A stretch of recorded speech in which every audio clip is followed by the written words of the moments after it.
back to the club meeting.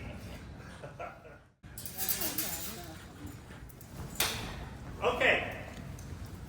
We normally, in the past,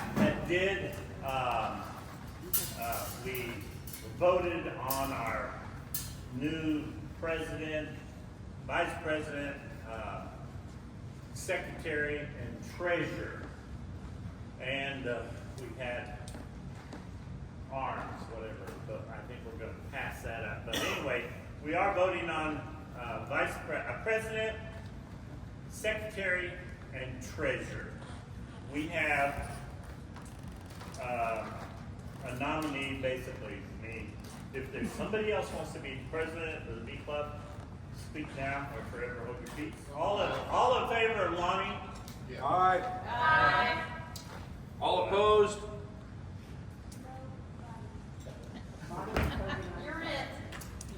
Now, I told y'all I wanted to find somebody to do this job. I've been doing it for how long, Bill? I don't know. This is like your third year this time around. I think you've done it before. Yeah. But that was before my time. We had a nominee of, our secretary, Dawn Snow. She has said that she just cannot do it anymore. She has to concentrate on taking care of her husband. And so Jessica has agreed to take her place. And this is Jessica Lynn Young. Did you know I did not know your last name? I had to ask Dawn. It's forever young. Forever Young. I Jessica second the Forever nomination. Young. And Jessica has agreed to be our secretary. And is there any other nominees for secretary? So could we have a vote on Jessica? Aye. Aye. Nays? Jessica is the secretary. Thank you. Okay, for treasurer, Bill has been our treasurer for 1 year or 2 years? I want to say two. 2 years. And so we have another nominee, which is Bob Stone. Hold up your hand, Bob Stone. I second. And so, all in favor of Bob Stone? I guess. Hold your Aye. All opposed? All in favor of Bill continuing to be our secretary? Treasurer? Aye. Two? I'm for either way. Whatever you want. Opposed? Bob wins. Yay, Bob. He got more ayes than me. Okay. Well then, I guess we'll turn it over to you, Bob. You can get with our treasurer now, and he will. Let's wait till later. Wait till later. Go ahead, do the Hail Mary. Throw it. Okay. But before we go, though, let's get a treasurer report. Yes. Okay. The treasurer report is there are $268 on hand. $75 was paid to the city of Hardy for the rental of the Johnson Center, the other They're location. not charging us for this month, are they? They are. They are? Well, this is Oh, only yeah. $100 space. Okay. But we only paid $25 for it, and they transferred. Aye. So we're good until the end of March on that. Which that cost us $25 a month. Yes. And we're looking for kind of a new space, but we'll have it through March. Exactly. And we'll And so talk we'll about it be- at the next meeting in February. Okay. And that's it for What the did you treasurer. do with all the rest of our money? It's sitting here. Bob's about to have it.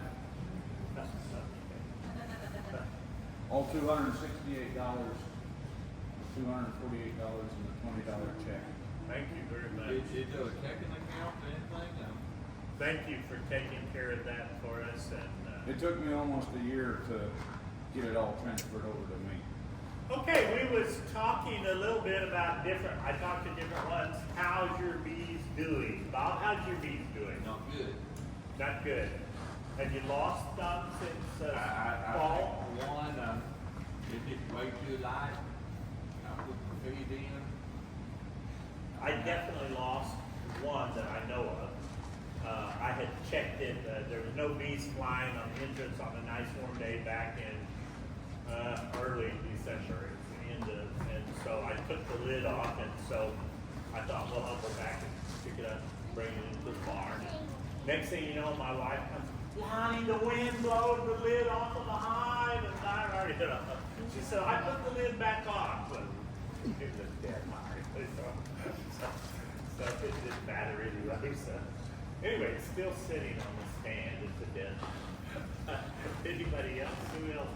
You said yours, you had 5 hives, or 5 hives, and you had been feeding, you put a sugar brick on them, or sugar on top of all of them? Yeah. Okay. And so how's your bee? I've got one hive, with two on it, Uh-huh. Good, good. Give me a peace sign I on got it. 2, I got 2, I got 2. And you haven't looked And I at might them? have 3, because I can't get over 2 of them right now, I'm not allowed to hike. You're not allowed to hike? No, I'm not, I had foot surgery on the 5th of December, but I have to recover from before I do it. And you haven't looked at them since when? They're still there. I go out frolic with them, I'll sit and have a drink with them. They're good with that. We're all cool. We're hanging out. And you've ordered new bees, 2 of them coming in the springs, that's great. And y'all's bees? They're doing good. The one hive, the last time I was here, I talked to you about that one hive had died. Well, when we got ready to transfer them, we found new bees and larvae and stuff, so that one's still alive. The other one is still just doing really super good. I found it just got good Friday. Yeah. I went to put a new thing of fondant in, I made a mistake of not putting my suit on. Oh. They come out of there hot, heavy. And when was that? Was it before it got real cold? Yeah, it was last Friday. I was putting a new one in before it got so cold this week. Yeah. And had they already heat up the fondant patty? Almost. The bag was almost empty, so Okay. I went to put another one in and it made a brand and I took that bag off. Well, great, great. And y'all's bees, We don't have your bees, you haven't got bees yet. I'm in the spring. You have one bee that you know of, and she is running around there. She looks like she's doing good. Her name is Bee. This is her first time not feeling well, but she agreed to come to the meeting Okay. because it was very important. So she's Bee, gonna we love you. You are special. Well, lots of times, we over worry maybe about our bees. We want to run out there and look at them in cold weather. We want to lift the lid off and check them out. During cold weather like this especially, it's not a good idea to open that box. They're in there, they have it sealed up the way they want. The airflow flows through, and they're in a cluster, and those bees on the center of that cluster, they are shaking and wiggling, and they create heat and keep the queen warm and the cluster warm. The bees on the outside rotate to the inside to the center, and they take turns rotating around, and they're moving inside that hive, eating honey. When they run out of honey, they're in trouble. So they have to eat the honey that they stored up, that we hopefully saved enough for them to survive the winter, okay? And so during December, or actually January, I like to, on a nice warm day in January, I want to put sugar brick on my hives. This is what I do.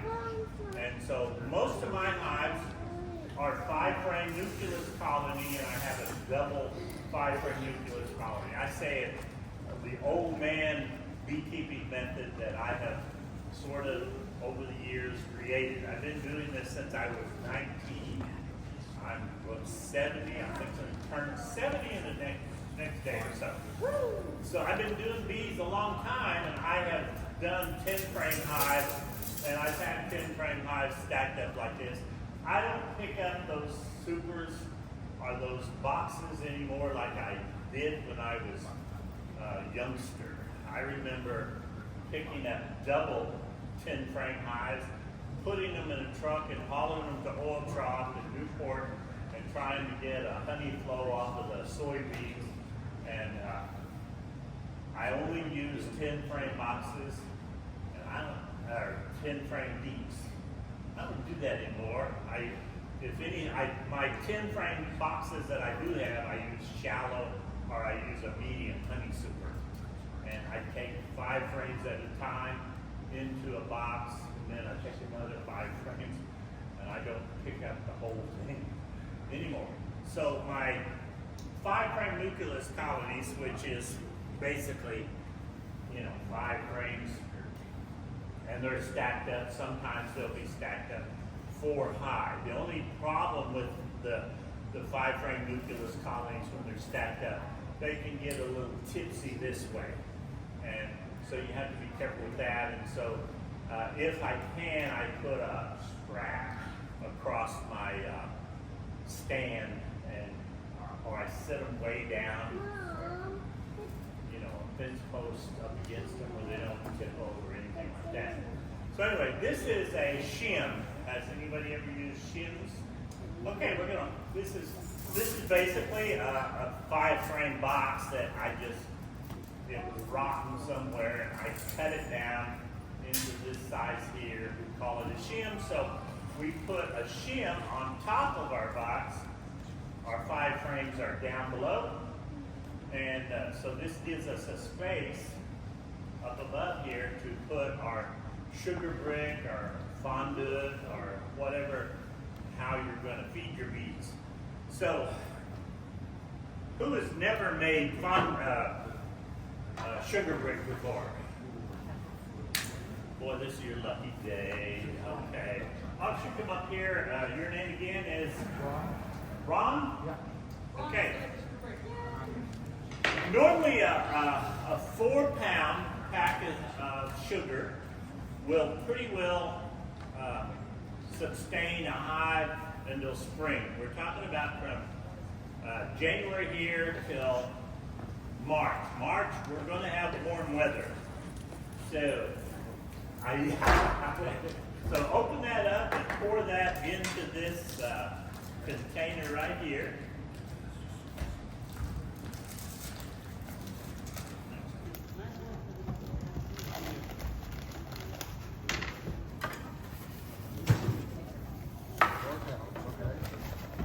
Okay, so you only need to use a little bit of water. So we're going to just kind of make a little spot there. Just put a few ounces of water, not the whole thing. Okay, start mixing that all up, and just keep mixing and mixing and mixing. And, Oh, that's good. and you want it to look or feel like sand, wet sand. Okay. And I, lots of times, use my hands, but that's why I brought this little paddle, just for you. So, do you think we need a little bit more water? Absolutely. Okay, we're just going to put a little bit. Stir that up vigorously, or as long as you don't spill it on the floor. Hey, now he's doing it. Okay, he's a real beekeeper, I can tell you right now. And when I did mine, I did 1-to-1. Uh-huh. And then put it in a super that went around. I thought you said you never did this before. No, last year I did it. Not this time.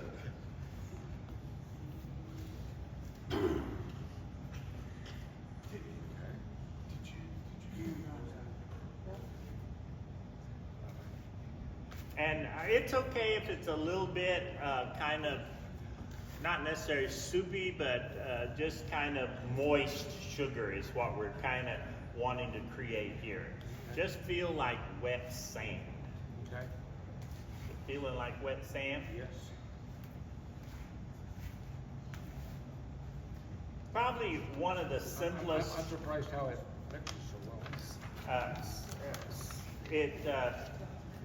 It's probably the easiest way to feed your bees, and this is just insurance to keep your bees alive. If your bees are full of honey and just super heavy, you don't even have to think about this. If they're a little bit light, this is an easy way to ensure that your bees might survive. We have so many things against us now as beekeepers. And so I don't use ice trays anymore. Anybody in here use ice trays? We got one person. But anyway, an ice tray, this is about a good size for inside a beehive. 5 frame, that is. You could make a double one of these. It's going to fit inside there where we have the shim. You're going to put your mess in here.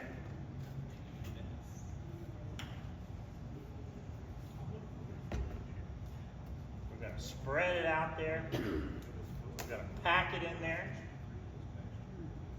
the best we can. Here, you can pack some in that one.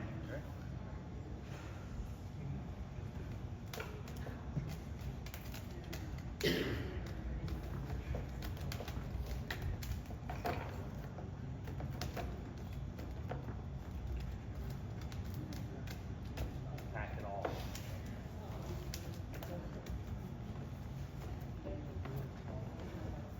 Okay, we packed our sugar in there as sort of as hard as we can. It's just a kind of a moist, if you want to feel that or anything.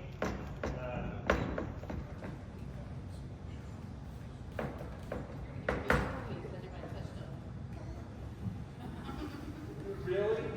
You lick your finger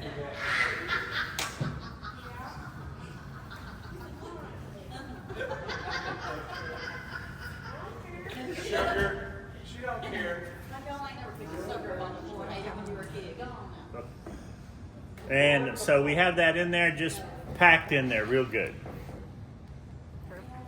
Okay, so you can put this on your heat register at home, anywhere where it's going to get dry. It's going to become hard. And then you're just going to put newspaper in between your frames.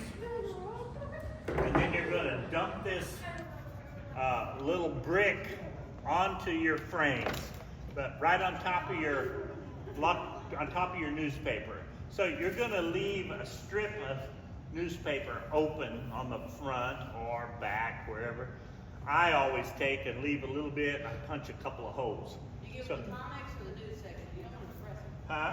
You give them the tonics or the news section? You don't want to press them. Normally, I like to give them the black and white. The colored print has dyes and stuff in it, so I don't know if it makes a bit of difference. I don't know. But again, I like free newspapers that they send you. And so I use free papers. I don't buy the papers. Is this a time where they eat? Huh? Do they eat the paper away? What Do now? they eat the paper away? Yeah, they're going to kind of gnaw away at some of the paper, and you may go back in there and the newspaper is completely gone, and so is your sugar brick. But this is going to turn hard. You can put this on top of your heat register. You could put it in your oven on a real low temperature, or after you've done some baking, you can just slide it in there, let it kind of get warm, and it's going to turn hard in a few days. And so it kind of, as you can see, it kind of disappears in there. It could be a bigger, taller brick. It doesn't matter. I've used pie pans, old pie pans, and so that's my normal go-to. And then I found a bunch of these old ice trays, which nobody uses anymore. You put the tray in there. You don't dump out the mold. I dump it out of the mold. You dump it out. I dump it out. Yes. And so a sugar brick is insurance. You can, in your sugar, 4 pounds of sugar, hey, clean that up, Bill. In your 4 pounds of sugar, you can add a little bit of the Honey Bee Healthy. What is the other name for it? Anyway, it smells real good. Some lemongrass type, just a few ounces in your mixture, and the bees will really just go to it. And it's going to be an insurance to help you. You add that Honey Bee Healthy to the sugar brick? To the sugar as you're mixing it up. Is it real liquidy or will add less water then? No, it's just a few ounces that you a little squirt. It comes in a squirt bottle. Yes, Bill. Talking about water in the sugar, I also heard vinegar is still water to help with mold. Is there an issue with that? Yes. Okay. If it stays in a hive, lots of times there is a little black mold and stuff that will create in your sugar feeding when you're feeding your bees. But really, it's not going to be in there that long. Spring, it's going to show up in 2 months, or it's going to warm up. And if past springtime, if you have sugar left over, you can just take that out and put it in your bucket of your mixture, and let it dissolve into your sugar water, and then put it in your feeder. And it's such a good way. You're going to reuse that sugar. You're not going to just throw it out. And even with a little bit of mold on it, it's not going to hurt anything. Let it melt into your sugar water. It's going to be fine. So you definitely will want to feed in the spring. Feed your bees when it warms up. When they're out flying and we have several nice days, get your bee feeders ready.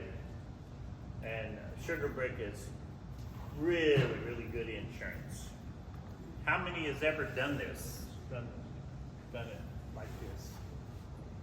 Yeah, well. The way I do mine, I've got my inner board a little taller, so I just make sugar pour inside. Yeah, that is another way. Hive will create its own moisture in there, and it'll, if you take the lid off it later and look at it, the sugar will Yeah. harden up.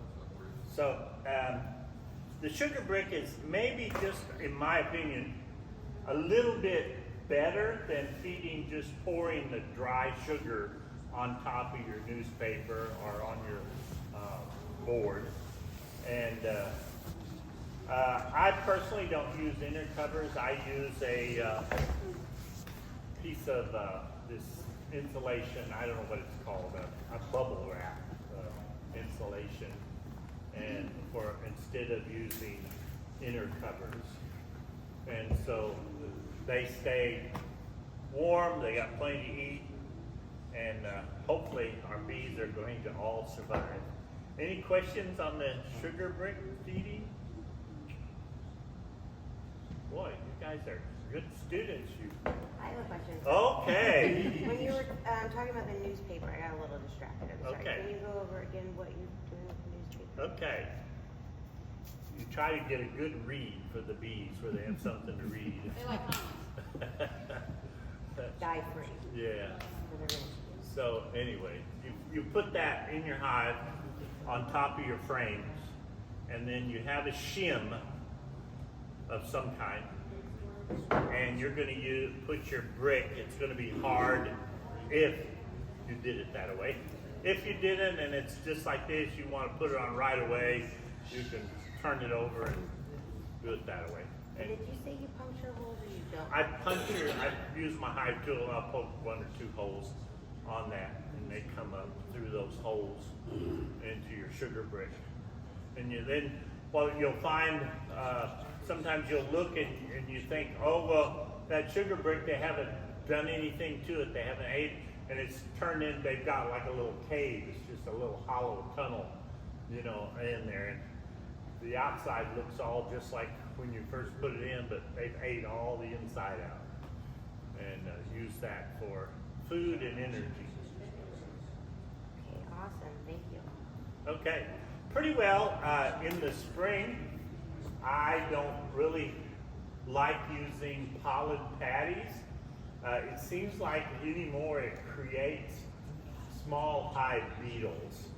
And so I fed dry pollen, just pollen and I put it in a coffee can, and the plastic lid on the coffee can, I just cut a hole in it, like half of it out, and it keeps it in, kind of keeps the wind and the rain off of it. They come and they take the pollen back to the hive, rather than putting a pollen patty where it's wet or with pollen on top of the hive, because it seems like it just creates hive beetles. And I hate and despise hive beetles.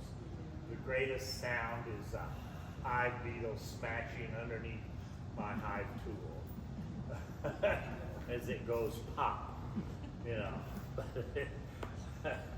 But anyway, I don't like hive beetles, but you didn't know that. But anyway, we don't have near the problem with hive beetles here in our area as South Texas or places that are high humidity and hot weather, like compared to here.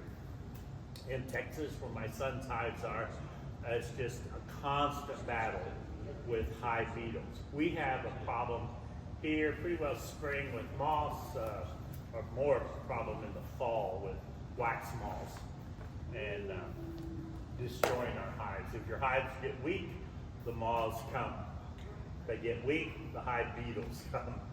And so then they slime up everything, and the bees won't even touch the honey, and you have to throw it all out. It's a nasty mess. So what do you do to help with hive beetles? Anybody have an idea? Put the hive in the sunshine. Well, yeah, okay. What else? Sunshine, full sun. Yeah. I bought some of the Oil traps, I've used those.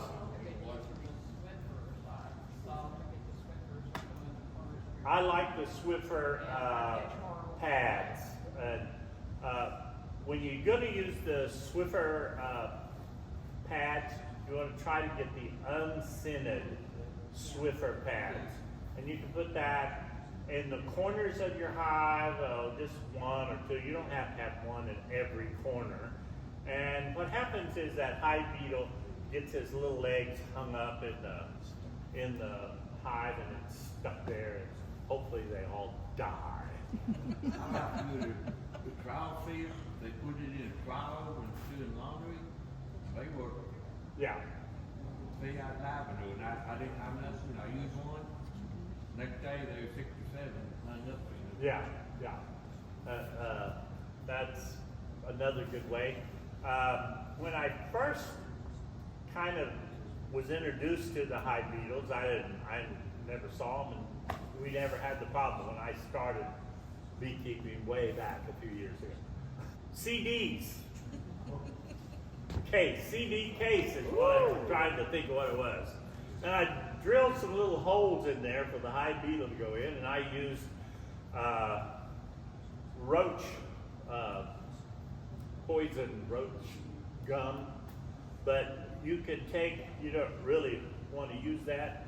If you use just borax and make a paste with some lard and borax, put it in a little hive trap for the CD case, and you're not introducing poison into your hive. And the little beetles will come and eat that borax with the lard, and it'll kill them. Use Crisco, or you can use regular big fat lard. Crisco is real easy to use. And just mix that with some borax and a CD case, and you have little holes drilled in. Huh? Big enough for a hive beetle to crawl into, and not a bee. Yeah. They have a little tab. You can pick that tab off, and it'll be big enough for a hive beetle. A CD case or a DVD case? CD, the Those are little the thin thin ones. case, and you can tie a string onto it and slide it to the back of your entrance of your hive. She asked a good question. Are we talking the thick CD cases, like the old school ones, or the new ones that are super skinny? See, it's really skinny ones like this, and then there's one like this. I didn't bring one, so I don't know. So I think you're talking the regular old school CD regular cases. CD case, Sort of like what we call it. Yeah. not a whole cassette tape. Yeah. No cassette tape. No extras, there you go. Yeah. They're a little like that thinner, and they have a little tab. You can pick that tab off or drill some holes in it. The little, It holds the pamphlet on the inside. huh? The one that holds the pamphlet. Yes. Yes. And so you're gonna open that up, put your borax paste that you've made in the middle of that, and they're gonna go in there and they're going to devour that, and it will kill them. Yeah, a real good plan, rather than the Swiffer traps. Yeah, but you can get your beads too. Yeah, so, okay. They do, I don't have the formula for the wax moth tubes that you can make out of a pop bottle, a 2-liter pop bottle bit. We'll do that at another time. There is a simple formula that you can hang up out in your yard, and you'll collect a lot of moths and possibly wasps. Yeah. Okay, so since I said moths, beetles, what is another predator that you need to be a little bit concerned with? And that is hornets. I had a whole hive of hornets that showed up, and in a week's time, my swarm trap that I'd put out had a full paper hornet's nest in a week's time. And they were those, I call them bald-faced hornets. They have a white face. I don't know. They weren't the killer hornets that they're looking for, but They're still not nice guys. they're really not nice guys. So I collected one of them. I sprayed it with the hornet spray, the wasp spray, and they come rolling out of there. And so I collected one. I was going to go identify it.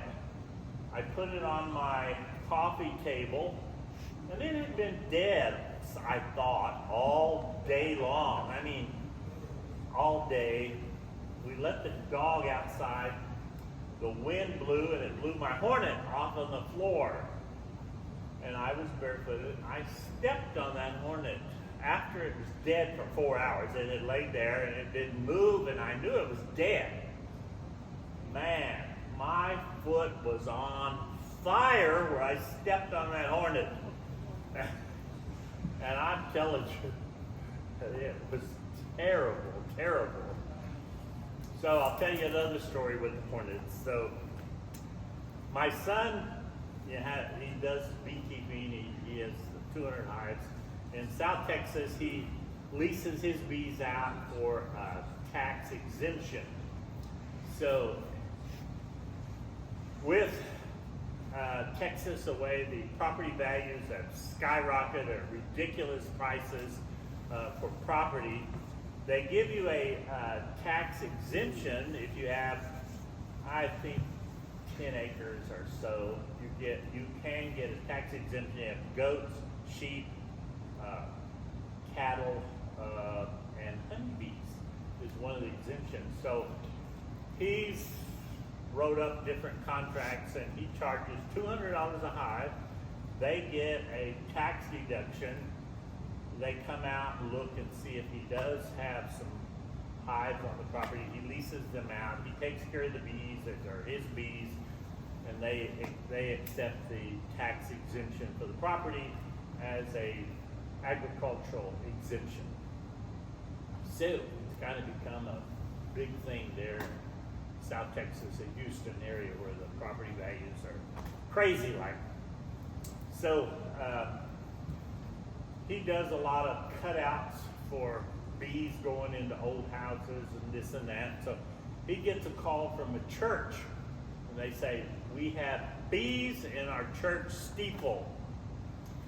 So he goes out there, he puts the ladder up, and he climbs the ladder up like two stories up, way up there. And so he has a big flashlight with the battery flashlight. He's looking, it's hornets. His wife is down there holding the ladder, and these hornets come out there, and he gets dozens of stings all over him. He drops that flashlight while his wife is looking up. It hits her in the face. And so that was not a good day. I don't know. He tells me how many stings he got, but it was a dozen hornet stings. Well, it nearly knocked her teeth all out. She had a bloody face, and she probably needed to go to the hospital. He needed to go to the hospital. He went home and took several Benadryls and a shot of whiskey. He said it didn't help, but it stung like fire. So it was really bad. So leave those hornets alone. In the ones that came to my hive, I pretty well left them there. I would go by and I used 2 cans of that wasp spray. I would spray them, kill a bunch. Next couple of days, there'd be that many more. Spray them again. And I didn't want to open that hive up. I wasn't about to get stung like he did, and I already got stung on the foot. They could be there forever, all I cared, because I didn't want to get stung again. We had So, hornets build a hive at our place, it's like we've never had hornet services. I've got bees, 30 different bees, now I've got hornets, we had them try to build on the house. My son grew down there, it was just a little bitty one, and then they built a big one on one of our sheds, and we didn't notice it, of course, that probably happened in a week's time. Yeah. It was a big one. and It took care of it. we found one on our property down where by the river, in a little clump of plum trees, and there was a big gray cone. And so my hunter came in the fall and said, hey, can I have that? Take it. I said, be careful, there could be some hornets in there. Well, it disappeared, and I never heard anything from him. But I have heard of people taking them in the winter and put them in their truck or something, and that heat in there wakes them up in your vehicle. So, again, I don't suggest that either. Hornets are not your friends. So anyway, I hope you take something away from tonight. Feed your bees, make a sugar brick, pour some sugar on top of your frames or on top of some newspaper. If you can't make a sugar brick or don't have time, using a shim board is, if you have a rotten box or something that you think is no good for a beehive, you can maybe make a shim out of it. It's real simple. If you don't, I have plenty at my house. Come and get them. I don't throw anything away. Very rare. So I have some old boxes somewhere. Okay. Anybody else have anything to say on feeding your bees? Feeding your bees in the spring, you'll want to use a 2-to-1 sugar water, a kind of a thicker water in the beginning. When it warms up more, you'll use a 1-to-1 sugar water. They're going to be able to build comb and wax with a 1-to-1. With a 2-to-1, it's more make them survive. Okay? So at what point do you convert from the brick to the 2-to-1? Pretty well when it warms up and they're out flying and you start seeing them bringing in pollen. I'm going to say by the second week of March, we should have enough warm weather. You'll start seeing the bees bringing in something. Henbit is kind of our first flower that you're going to see them working on, and that'll be the first thing that's kind of blooming. Little tiny small plant, and it's pretty well everywhere. Henbit. If you don't know what that is, look it up. Another one. What's the other little flower that they work on? I forget. Dead nettle? Dead Nettle. nettle? Yeah. What's it called? Purple dead nettle? Yeah. Yeah. Kind of a flower, long flower, looks like a little pine cone, a little small, and purple color. And that's what you'll first see the bees working on. Okay? Can I ask a question about the sugar brick? Please. If by the end of March they haven't, say, eaten all of it, do you take it out or leave it?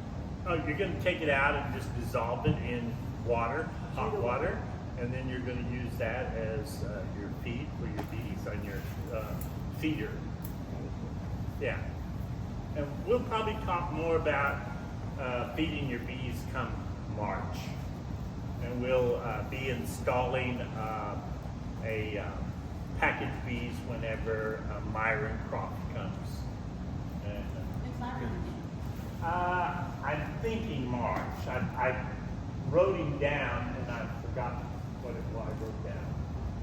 We have a fella coming to do kind of a beginner class from Jonesboro, Jeff Woods, and he'll be coming in March.